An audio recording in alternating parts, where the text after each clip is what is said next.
কে হবেন নতুন রাষ্ট্রপতি? কিন্তু কে হতে যাচ্ছেন পরবর্তী রাষ্ট্রপতি? বিএনপির মধ্য থেকে দলের মহাসচিব মির্জা ফখরুল ইসলাম আলমগীরেরই রাষ্ট্রপতি হিসেবে দায়িত্ব গ্রহণের জোর আলোচনা। দলের কে হচ্ছেন বাংলাদেশের পরবর্তী রাষ্ট্রপতি, এই প্রশ্ন ঘিরে রাজনৈতিক অঙ্গনে শুরু হয়েছে জোরালো আলোচনা। বিভিন্ন মহলে ভেসে বেড়াচ্ছে একাধিক সম্ভাব্য নাম, চলছে নানা ধরনের জল্পনা কল্পনা। তবে রাষ্ট্রপতি হওয়ার দৌড়ে কার অবস্থান সবচেয়ে শক্তিশালী আর কোন কোন নাম সবচেয়ে বেশি আলোচনায়? দর কষাকষি চলছে, তার নাম শুনলে আপনিও চমকে উঠবেন। রাজনীতি যে কতটা রহস্যময় আর স্বার্থের এক অদ্ভুত খেলা, সেটা বুঝতে হলে আপনাকে বর্তমান পরিস্থিতির একটু গভীরে যেতে হবে। বলছে দেশের প্রথম নারী রাষ্ট্রপতি হিসেবে জুবাইদা রহমানকে বেছে নিতে পারে বিএনপি। আবার ডক্টর ইউনূসের নামও জোরালোভাবে আলোচনায় রয়েছে। যিনি হচ্ছেন পরবর্তী রাষ্ট্রপতি, তার নাম শুনলে পরে আপনারা অবাক হবেন যে এই লক্ষ্য রাষ্ট্রপতি হচ্ছে।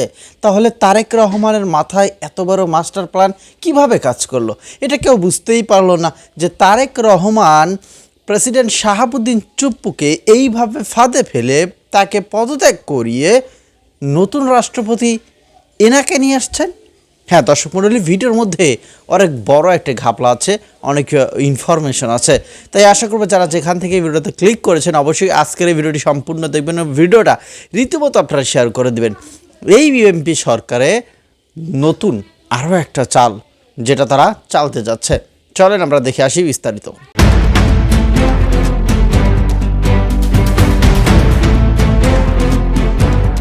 বঙ্গভবনের পরবর্তী বাসিন্দা কে হচ্ছেন, এই একটি মাত্র প্রশ্ন এখন বাংলাদেশের রাজনীতির অলিতে গলিতে, ড্রয়িং রুমে আর চায়ের কাপে সবচেয়ে বড় ঝড় তুলেছে। সংবিধানের নিয়ম অনুযায়ী রাষ্ট্রপতির পদ শূন্য হওয়ার ঠিক 90 দিনের মধ্যে নতুন একজনকে ওই চেয়ারে বসাতে হবে। কিন্তু কে বসবেন ওই চেয়ারে? যে মানুষটির নাম নিয়ে এখন পর্দার আড়ালে সবচেয়ে বেশি দর কষাকষি চলছে, তার নাম শুনলে আপনিও চমকে উঠবেন। রাজনীতি যে কতটা রহস্যময় আর স্বার্থের এক অদ্ভুত খেলা, সেটা বুঝতে হলে আপনাকে বর্তমান পরিস্থিতির একটু গভীরে যেতে হবে। অন্তর্বর্তীকালীন সরকারের মেয়াদ যখন শেষের দিকে এগোচ্ছে, ঠিক তখনই সোশ্যাল মিডিয়া থেকে শুরু করে রাজনীতির ময়দানে একটি ভয়ঙ্কর গুজব ছড়িয়ে পড়ে। বলা হতে থাকে ডক্টর মোহাম্মদ ইউনূস নাকি ক্ষমতা ছাড়ার পরপরই দেশ ছেড়ে চলে যাবেন। কেউ কেউ তো এক ধাপ এগিয়ে এমনও দাবি করে বসলেন যে তার বিমানের টিকিট পর্যন্ত কাটা হয়ে গেছে। একটি পরিকল্পিত ন্যারেটিভ তৈরি করা হচ্ছিল তাকে দেশ পলাতক প্রমাণের জন্য। কিন্তু এই সমস্ত জল্পনা আর গুজবের মুখে ছাই দিয়ে ডক্টর ইউনূস এমন এক বিবৃতি দিলেন যা পুরো রাজনৈতিক সমীকরণকে এক নিমিষে পাল্টে দিল। তিনি স্পষ্ট জানিয়ে দিলেন এই দেশেই তার জন্ম আর এই দেশেই তার মৃত্যু হবে। তিনি কোথাও যাচ্ছেন না, গুলশানের বাড়িতেই থাকবেন। তার এই একটি মাত্র বাক্য যেন অনেকের সাজানো বাগান তছনছ করে দিল। আর ঠিক এর পরপরই শুরু হলো রাজনীতির নতুন এক দাবা খেলা। সুপ্রিম কোর্টের প্রখ্যাত আইনজীবী অ্যাডভোকেট আবু হেনা রাজ্জাকি একটি বিস্ফোরক তথ্য জনসম্মুখে আনেন। তিনি জানান ডক্টর ইউনূসকে সরাসরি রাষ্ট্রপতি হওয়ার প্রস্তাব দেওয়া হয়েছে। আর এই প্রস্তাবটি হাওয়া থেকে আসেনি, এসেছে খোদ দেশের বর্তমান সময়ের সবচেয়ে বড় রাজনৈতিক শক্তি ক্ষমতাসীন দল বিএনপির পক্ষ থেকে। খবরটি ছড়ানোর পর রাজনৈতিক বিশ্লেষকদের চোখ কপালে ওঠার জোগাড়। রাজনীতিতে স্মৃতি যে কতটা ক্ষণস্থায়ী, এটি তার সবচেয়ে বড় প্রমাণ। একটু পেছনের দিকে ফিরে তাকান। এই বিএনপি একসময় ডক্টর ইউনূসকে নিয়ে কি ধরনের মন্তব্য করত? তাকে রীতিমতো রাষ্ট্রের শত্রু হিসেবে প্রমাণের একটা চেষ্টা ছিল। তার বিরুদ্ধে ডজন ডজন মামলা হয়েছে, তাকে নানাভাবে হেনস্থা করা হয়েছে। আর আজ সেই একই দল তাকে রাষ্ট্রের সর্বোচ্চ চেয়ারে বসানোর জন্য মরিয়া হয়ে উঠেছে। কেন? এর পেছনের কারণটা শুধুই কি সম্মান দেখানো, নাকি এর পেছনে রয়েছে অনেক বড় কোনো রাজনৈতিক কৌশল? এই প্রশ্নের উত্তর খোঁজার আগে রাজনীতির মঞ্চে অভিনেতাদের মুখোশ বদলের দুটো বাস্তব উদাহরণ আপনাকে দেখাতে হবে। তাহলেই আপনি বুঝতে পারবেন বর্তমান বাংলাদেশের রাজনীতি আসলে কিভাবে চলছে। প্রথম উদাহরণটি হলেন খলিলুর রহমান। অন্তর্বর্তীকালীন সরকারের সময় তিনি ছিলেন রাজনৈতিক ও নিরাপত্তা বিষয়ক উপদেষ্টা। সেই সময় বিএনপির শীর্ষ নেতারা তাকে নিয়ে এমনভাবে কথা বলতেন যেন তিনি দেশের সবচেয়ে বড় শত্রু।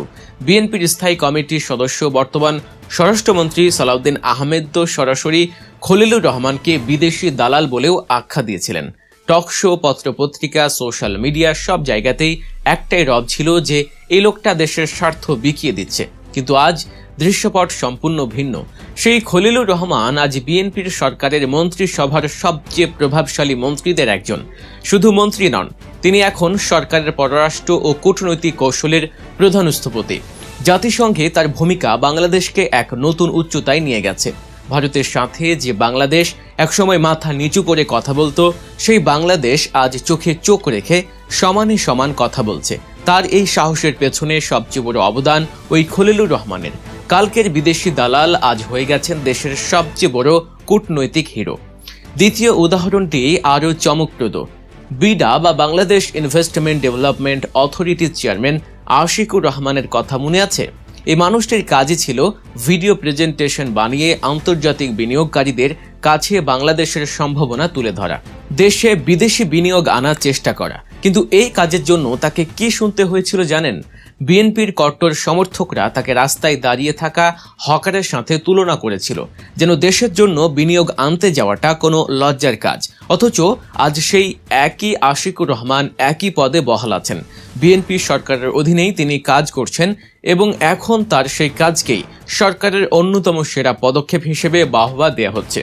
যে কাজ একসময় ছিল উপহাসের পাত্র, আজ সেটাই হয়ে দাঁড়িয়েছে বিদেশি বিনিয়োগ আকর্ষণের সবচেয়ে বড় হাতিয়ার। এই দুটি ঘটনাই প্রমাণ করে রাজনীতির মঞ্চে কালকের ভিলেন আজ হিরো হতে সময় লাগে না। মুখে এক কথা আর অন্তরে আরেক হিসাব, এটাই বাংলাদেশের রাজনীতির সবচেয়ে নির্মম বাস্তবতা। এবার আসা যাক আমাদের মূল গল্পে। ডক্টর ইউনূসকে কেন বিএনপি রাষ্ট্রপতি বানাতে চাইছে? বিএনপি চেয়ারম্যান এবং প্রধানমন্ত্রী তারেক রহমান আসলে কি চাইছেন? দলের ভেতরে এখন চরম কোন্দল চলছে। কে বড় পদে যাবেন, কার ক্ষমতা কতটুকু, এ নিয়ে গ্রুপিং এখন প্রায় যুদ্ধক্ষেত্রে রূপ নিয়েছে। তারেক রহমান খুব ভালো করেই জানেন, দলের ভেতর থেকে কাউকে যদি রাষ্ট্রপতি করা হয় তবে এই কোন্দল আরও ভয়াবহ রূপ নেবে। তাই তিনি চাইছেন এমন একজনকে বঙ্গভবনে বসাতে যিনি সম্পূর্ণ নিরপেক্ষ, যার গ্রহণযোগ্যতা সার্বজনীন এবং যাকে নিয়ে দলের ভেতরে বা বাইরে কেউ টু শব্দটিও করতে পারবে না। আর এই মাপকাঠিতে ডক্টর ইউনূসের চেয়ে যোগ্য ব্যক্তি এই মুহূর্তে বাংলাদেশে দ্বিতীয়টি নেই। তবে শুধু অভ্যন্তরীণ কোন্দল মেটানোই শেষ কথা নয়, এর পেছনে রয়েছে আন্তর্জাতিক কূটনীতি ও অর্থনীতির এক বিশাল সমীকরণ। ডক্টর মোহাম্মদ ইউনূস একজন নোবেল জয়ী ব্যক্তিত্ব। বিশ্বমঞ্চে তার কে হবেন নতুন রাষ্ট্রপতি? চারিদিকে নানা নাম শোনা গেলেও দলের মধ্যে থেকে রাষ্ট্রপতি নির্বাচন করতে চায় বিএনপি। নীতি নির্ধারণী ফোরামে আলোচনার পরেই চূড়ান্ত হবে সিদ্ধান্ত। শীর্ষ নেতারা বলছেন, দল থেকে গ্রহণযোগ্য ব্যক্তিত্ব ও নৈতিকতা সম্পন্ন বিশ্বস্ত কাউকে রাষ্ট্রপতি নির্বাচন করা উচিত। সংবিধান অনুযায়ী রাষ্ট্রপতি পদত্যাগের পর 90 দিনের সময় থাকবে। পরবর্তী রাষ্ট্রপতি নির্বাচিত না হওয়া পর্যন্ত ভারপ্রাপ্ত হিসেবে দায়িত্ব পালন করবেন স্পিকারই। সাইফুদ্দিন রবিনের রিপোর্ট। AKS অর্জন করল গিনেস ওয়ার্ল্ড রেকর্ডস। AKS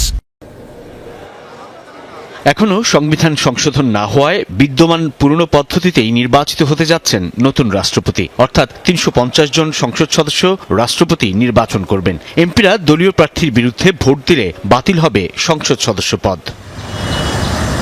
সেই হিসেবে নিশ্চিত করে বলাই যায়, সংসদে সংখ্যাগরিষ্ঠ বিএনপি মনোনীত প্রার্থী হতে যাচ্ছেন পরবর্তী রাষ্ট্রপতি। যে রাষ্ট্রপতির মেয়াদ ও সময়কাল কৌশলগত নানা দিক থেকেই রাজনৈতিক অঙ্গনে বেশ গুরুত্বপূর্ণ। এটা করলে যা হয়, কনস্টিটিউশন অনুযায়ী যা হবার তাই হবে। রাষ্ট্রপতি নির্বাচন হয় সংসদের সদস্যদের, ন্যাচারালি বিএনপি যাকে নমিনেট করবে সে রাষ্ট্রপতি হবে।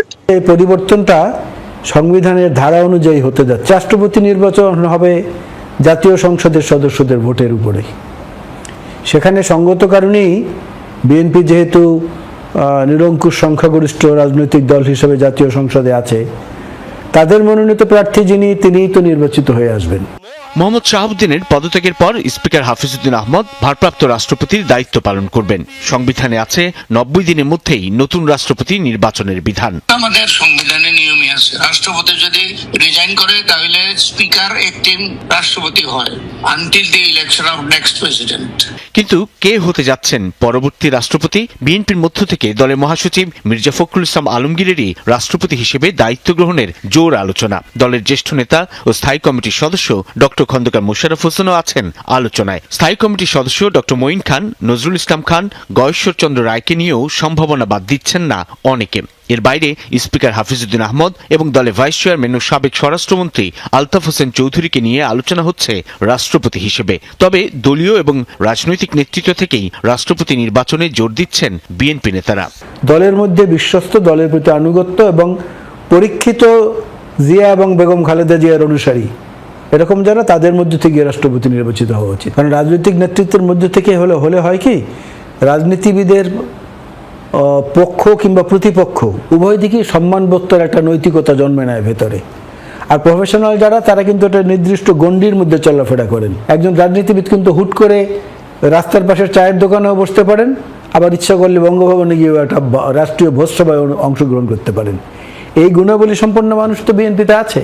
দল নিজেরা পরামর্শ করে ঠিক করবে যে দলের থেকে যদি মনোনয়ন দেয়, দলের থেকে মনোনয়ন দিবে, নির্বাচন কমিশন একটা ফর্মালিটি আছে, ফর্ম ফিল আপ করে ইত্যাদি, তারপরে ইলেকশন হয় পার্লামেন্টে।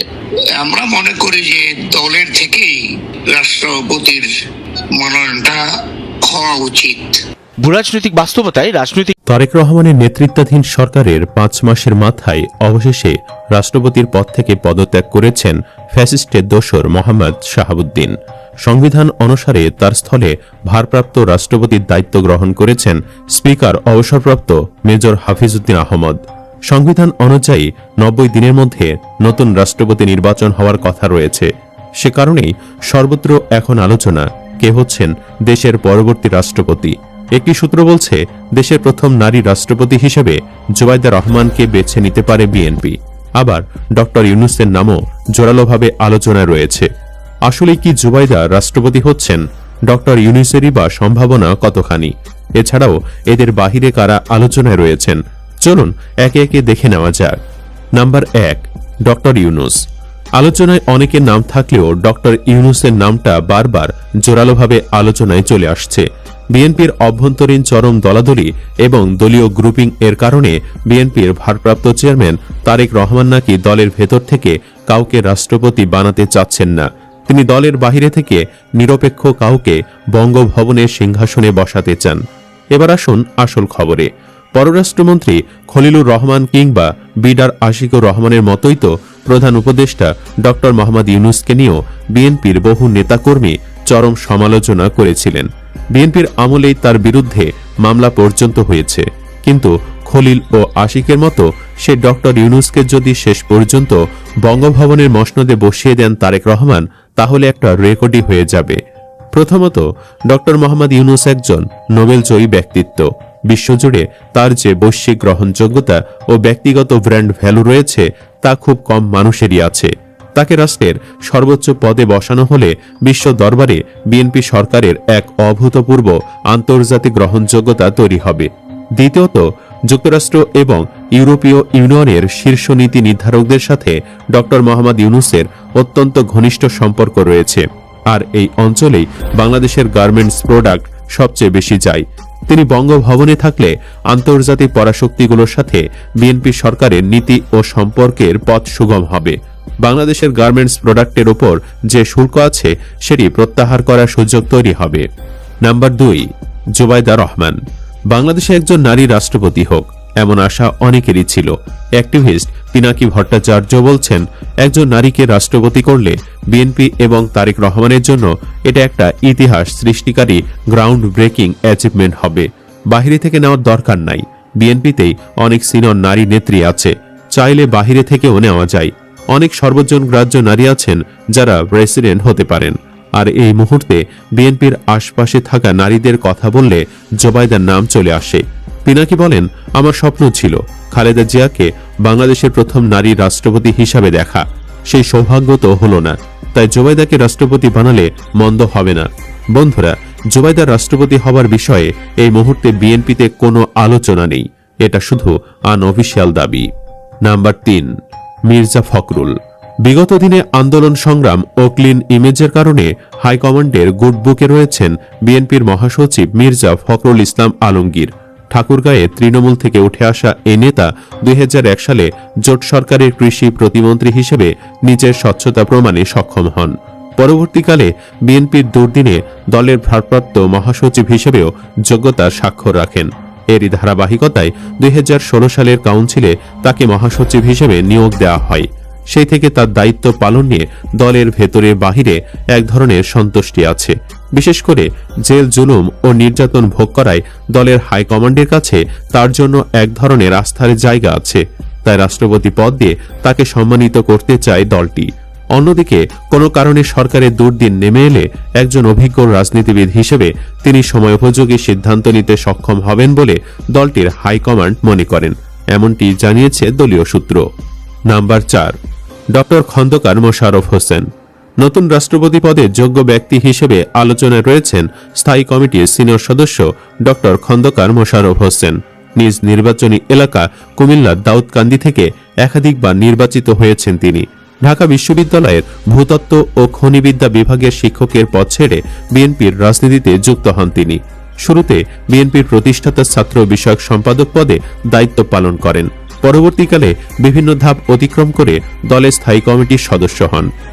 নাম আসছে কিন্তু অনেকেরই, যে জোবাইদা রহমান হবেন, ডক্টর মোহাম্মদ ইউনুস হবেন, মির্জা ফখরুল ইসলাম আলমগীর হবেন, আর বেশ কয়েকটি নাম আসছে। কিন্তু তারেক রহমানের মাস্টার প্ল্যান কি, তিনি কাকে করবেন, এটি আমরা শুনছি, গুঞ্জনে শুনছি যে ডক্টর ইউনুস তাকে যতই চাপাচাপি করা হোক না কেন তিনি কোনোভাবেই রাষ্ট্রপতি হবেন না, তিনি তার মতোই থাকবেন। এবং এটাও শোনা যাচ্ছে যে জোবাইদা রহমান বাংলাদেশের নতুন একজন মেয়ে রাষ্ট্রপতি হতে যাচ্ছে, মহিলা রাষ্ট্রপতি পেতে যাচ্ছে আমরা। দর্শক মণ্ডলী, কী হতে পারে? আবার বিএনপি থেকে অনেকেই বলছে যে সিনিয়র হিসেবে যুগ্ম মহাসচিব যিনি ছিলেন মির্জা ফখরুল ইসলাম আলমগীর, এই দায়িত্বটা তাকেই দেওয়া হোক। অনেকে এটা ব্যক্তিগতভাবেই মনে করছেন। আপনাদের কাছে প্রশ্ন রাখবো, অবশ্যই আপনি কাকে চান বর্তমানে রাষ্ট্রপতি হওয়ার যোগ্যতা কে আছে বিএনপির মধ্যে, লিখবেন আমাদের কমেন্ট বক্সে। ধন্যবাদ সকলকে, দেখা হচ্ছে অবশ্যই পরবর্তী নতুন কোনো ভিডিওতে। এবং হ্যাঁ, ভিডিওটি সাবস্ক্রাইব করে অল নোটিফিকেশন চালু করে রাখবেন প্রত্যেক সময়ের নিউজগুলো পাওয়ার জন্য।